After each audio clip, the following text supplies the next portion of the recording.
What if I told you that you can never be rejected? You literally can't be rejected. Yeah, you will perceive it. You perceive a certain situation as a rejection. But that's only your perception. That if you really go into it, you will realize that you have never, ever been rejected. That actually everything is going towards you. Like all that experience, that person, everything is there for you. And that you literally can't be rejected. So I know this is a bold statement to make. And I want to back it up with a story of mine where I felt rejected. And I'll tell you all the story so that you can understand what I mean. And I want you also to realize that the moment you go towards rejection, so you don't reject the experience of rejection, you're actually changing everything, right? Everything really shifts. But before I go with the story, before I start, I want you to go back to a moment when you felt rejected. I want you to go back to a memory. Imagine yourself back there. I mean, it's not going to be hard if you're still, triggered by that person, by that situation. If you still perceive it as rejection, it'll be easy to go back there.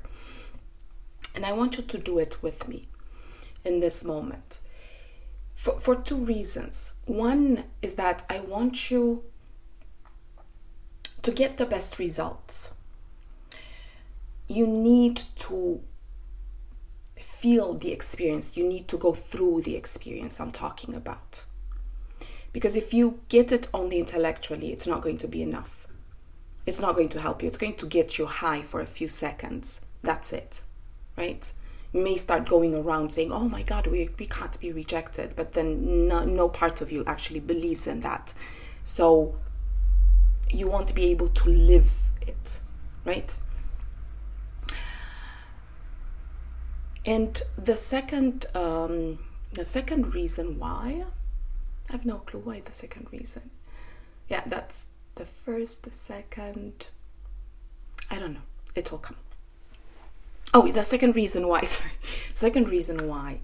is that when we do healing work, when we want to heal a part of us, it's always easier when we do it with another person.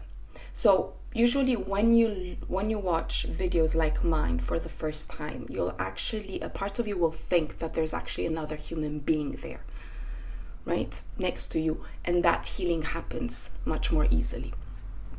So that was the second reason. So let me go back to the story. Let me go to the story. So it was a few days ago.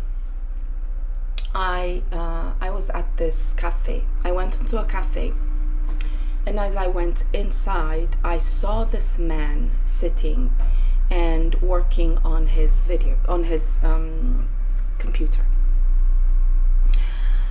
And when I saw him, I got triggered because it wasn't the first time that I saw him, and it was the second. And the first time I had seen him, I had felt rejected. I literally felt rejected by him. And I couldn't fathom it because on the one hand, I wasn't really interested by him. I didn't know him, but there was this feeling of rejection that I was feeling in that moment that was so strong. It was so overwhelming that it distressed me. I started feeling all this, my body tensing up.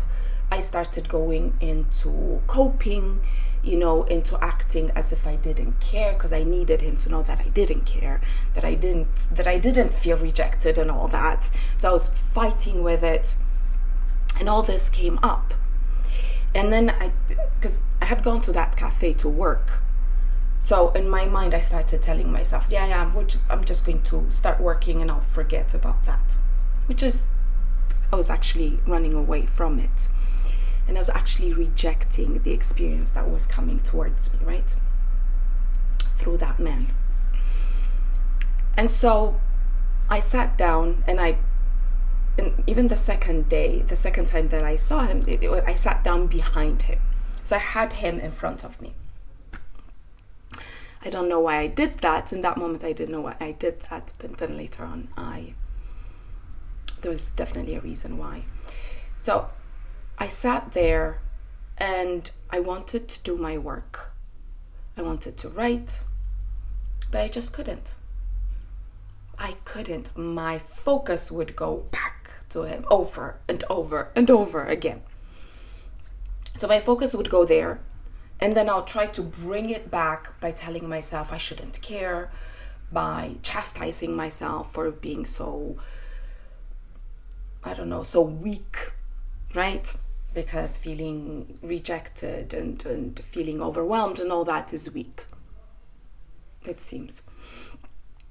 At least in that moment, that's how it seemed. And so I started feeling a lot of suffering because my body was tense. I didn't feel good. I couldn't focus. I was completely in the state of dissociation, going, back and forth. And so it was horrible. I mean, I was going to hell in that moment. And I knew that. And so in that moment, I remembered that there is a way out of this.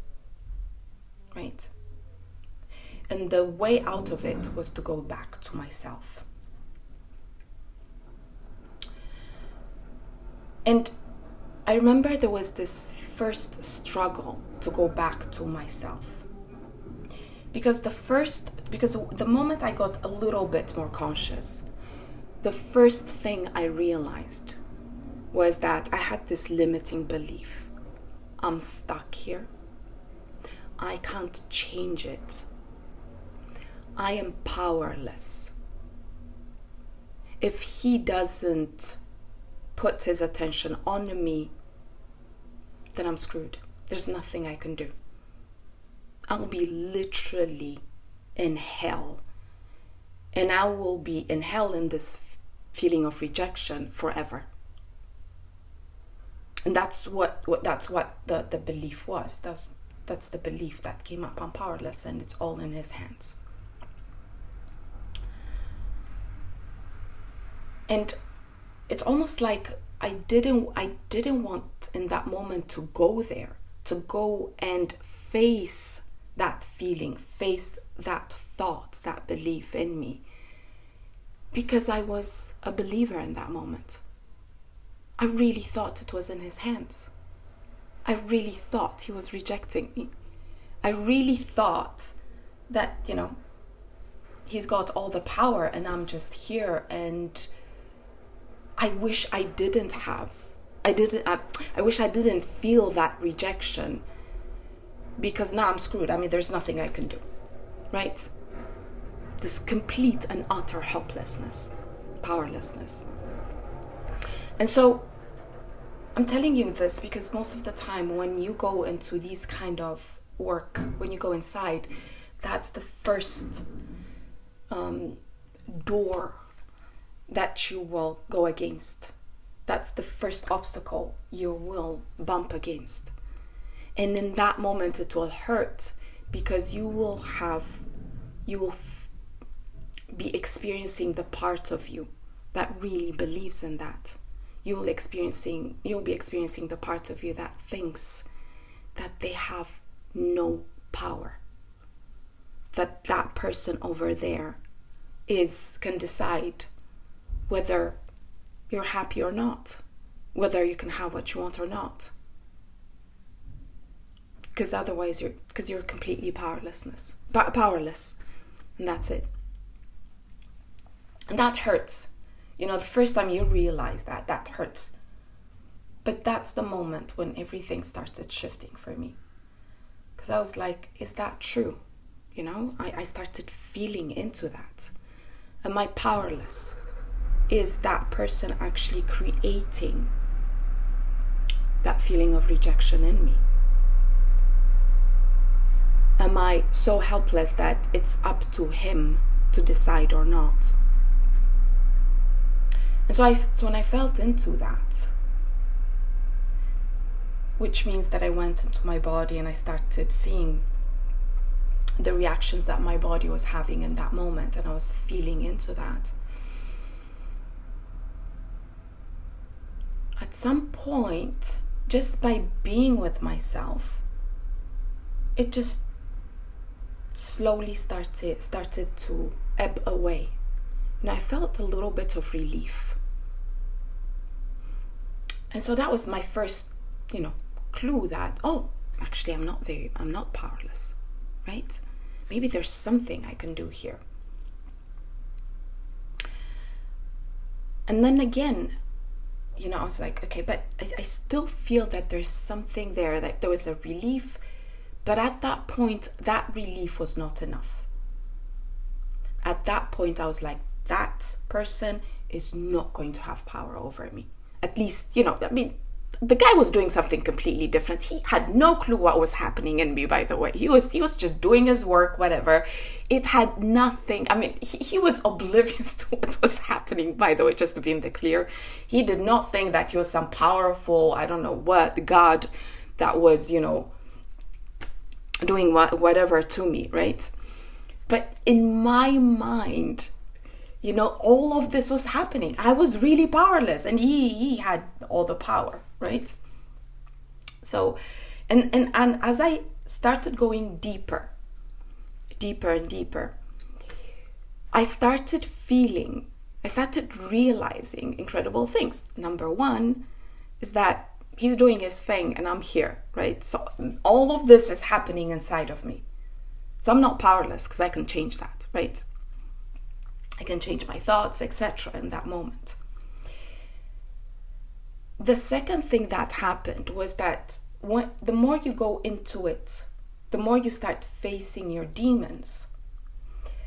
As you go towards them, they actually are not that scary.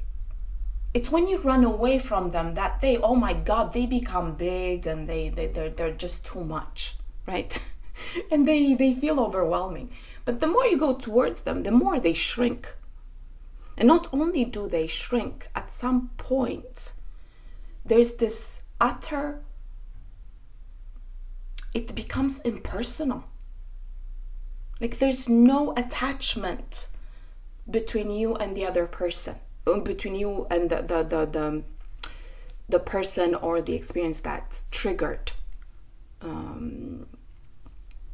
the unease, right? It's like you start seeing them from a very impersonal space, and there's a curiosity there. You become this person that is like looking at them and looking at the situation, and it's like, okay, curious, and you're just getting information, you're getting wisdom. And so that was happening. And so what I started doing is that, because I really wanted to heal that part, because that feeling of rejection was coming over and over again in my life, especially lately. There was like, oh my God. And one day I would feel rejected, I don't know how many times, either by a job, by a person, by a friend, by everyone and everything.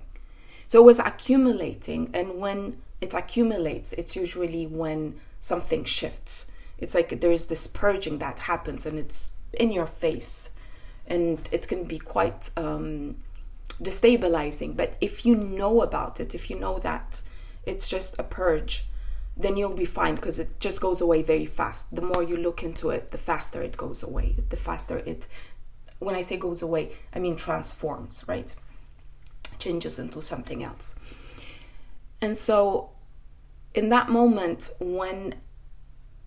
what I started doing is that I literally consciously started going towards him. So I was behind, and he was just in front of me, and he couldn't see me, he had his back to me.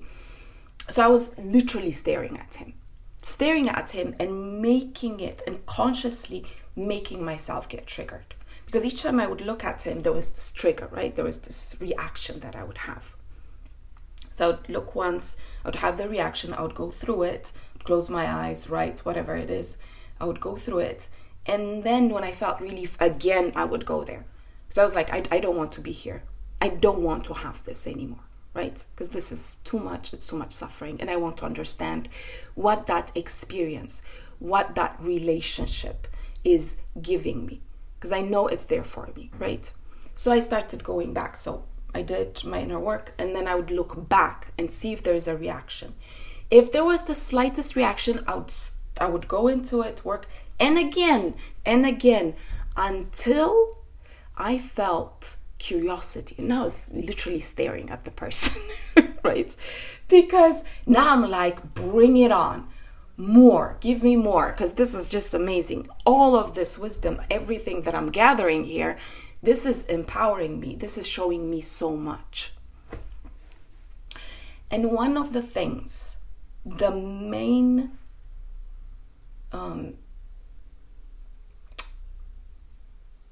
how can I say, the wound that came up in that moment, that was being shown to me through that experience, through that person, was the wound that came from childhood. And it's linked with my father. And my father was a very it's not unemotional, but he emotionally neglected me. That's the way it is. And it's one of the biggest traumas that we have. And it just wreaks havoc in your life if you have it. Like your relationship with men, etc. It's going to be just a nightmare. Because by being neglectful, emotionally neglectful, he was absent. He just wasn't there. He was physician. So he had a good position, and he had no time for me. He had no emotions, no intimacy, no connection, no time for me. So he was there. He provided money and all that, but he gave me no presence. And so the way I perceived that was that I was not important, that I was not valuable, that I had to work to gain a little bit of love from somebody else, right? And in relationships with men, well, I would always be with avoidance, right? With men who, for me, the familiar men, the one I would fall in love with, would be someone who was either emotionally stunted, emotionally unavailable. I mean, they just wouldn't be able to be there. And they always had something more important than me, which came from this father that, he's a physician, right? So he's doing something important. So, hey, I can't ask him to have time for me. That's what I learned. That's what I understood. And yet, I still needed him. As a child, I really needed him. So this hunger inside for what would be called masculine containment, that masculinity, was huge. I mean, I was starving for that. I was literally starving for that. I did not know what I was starving for, but I know I was starving for something. I did not know what it was because I never got it, right? I didn't get that masculine presence. And then I could never get it even afterwards because I was drawn to people who couldn't give that. And so back to and I wanted to add something else. There's a video that I made on this. I was talking about, I think something of the same experience. And I'll link it down below so you can watch it if you're interested. And in that video, I remember saying that my father was a good father. And that's not true. My father did the best that he could with what he had, right? Yes, he did. I mean, he wasn't neglectful because he wanted to. He just didn't know, right? That's a truth. And he was a horrible father. That's another truth. They're both right. And when I said in that video, he was a good father, I was like, when I heard it, I was like, oh, okay, that's not what I meant. And I want to correct it here so that you understand it. He did the best that he could, but he was not a good father. That's it, right? And this is something that is important for me to say, because many times I hear people say, but he did the best that he could, etc. And it's almost like we're saying, okay, so they can continue doing what they're doing. We can continue doing what we're doing. No. You can be doing the best that you can, and at some point realize, okay, I really suck at this, so, let me change, right? And it's not about shaming or anything. It's about saying that this has consequences. This type of neglect has horrible consequences. I mean, it really will wreck your life when it comes to relationships. And nobody wants that. So let's heal that, right? And the healing happens when we start becoming aware of where we're, doing things wrong. When we are in reality, we need to be in reality. This is the way it is. And now what's next? What's my next choice, right? So that's why I wanted to say that. And that's why I'm making also this video. Because I think I'm not the only one here with this wound. And so going back to the experience that I was having with this man, it was literally that man's soul, because I'm not sure he was really aware of what was happening behind him. That man's soul had a contract with mine. Caroline Mace calls it the soul contract. And the soul contract was really to show me through that experience the level of hurt that I went through, and that I had rejected the part of me that felt rejected. That I wasn't taking care of that part. And that part was directing a lot in my life. And it was time to heal.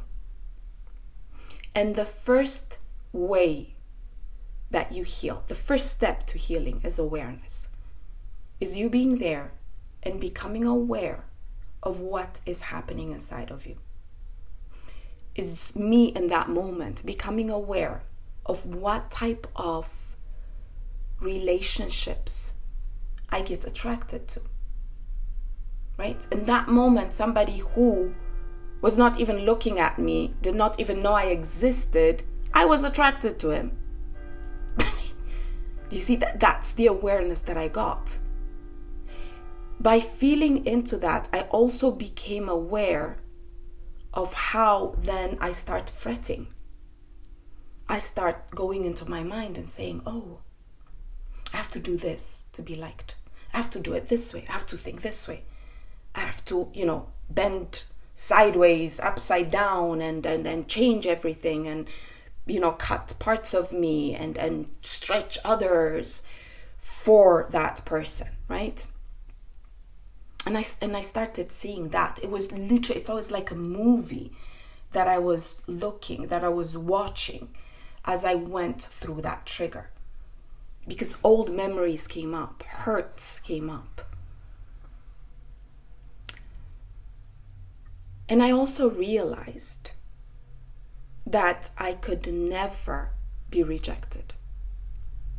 Incredibly. That situation, that man who rejected me, was actually giving me everything that I needed. He was giving me, through his obliviousness, that a movie of rejection, right? where I was going through how I go into rejection, why I go there, and how I needed to be with the part of me that hurts. It is horrible. I mean, we really need to go there. It is horrible for a little girl or a boy. I mean, I'm talking about myself now, but for any little child to feel like they don't matter. Because that's how I felt. And I'm sure, I know, my father felt the same thing when he was small. And maybe his father felt the same thing. And, his grandfather. And it's got to stop at some point. And it stops when you stop rejecting your experience. You stop rejecting reality. You stop rejecting the heart that is inside of you. When you stop rejecting whatever is coming in the moment because you think it's not there for you. It is. It always is. Nothing rejects you. Nothing will ever reject you. The only thing, it's you actually who can reject. And when you do reject, even then, it won't reject you, but it will come up in suffering so that you know that it's time to come back. It's time to come back home. It's time to feel into it. Take care of it. Because it's so important, right?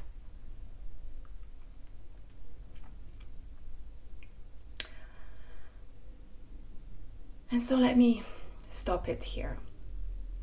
I'll make some other videos on this, but for the moment, I just want you to be with that. And I want you to go back to your life and start seeing where you are rejected.